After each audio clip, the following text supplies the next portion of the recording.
Hi everyone, I'm Vicki. Welcome to my art channel. Today I wanted to talk to you about mixed media techniques. You can use a lot of different techniques when you're creating a portrait. I don't use all these techniques in every painting, but I do like to mix them up. But today I wanted to show you a little bit about an acrylic underpainting, also some collage and mark making. So let's enjoy this time lapse and how all this craziness actually pulls together for a portrait. I hope you enjoy.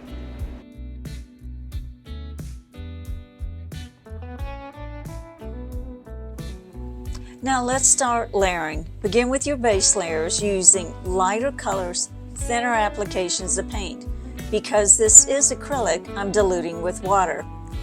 This will help you establish the overall structure and composition of your portrait. Remember to let each layer dry before moving on to the next one. As you start to build up the layers, start incorporating different mediums and techniques to add texture and depth to your portrait. For example, you can see I'm using collage. I kind of just tear up different pieces of paper, different items that I like, and place within the portrait. Keep in mind, some of these still may show through at the end, some may not.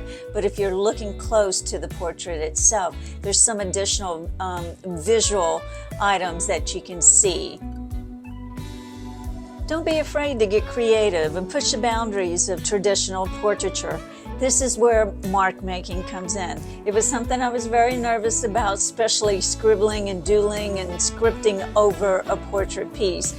I thought it was a mess. It looks like a mess, but this is all the dimensions of a portrait that makes it so interesting. As we continue our underpainting, let's add another layer of color, but with the glazing medium, about a 50-50 ratio. This will give it a translucent effect without losing too much of the previous layer. Majority of the time, when I start painting the face, I'm painting in oils. I'm just in the underpainting stages. I'm not worried about details, too much structure. What I'm looking at and thinking about is more the planes and features of the face itself.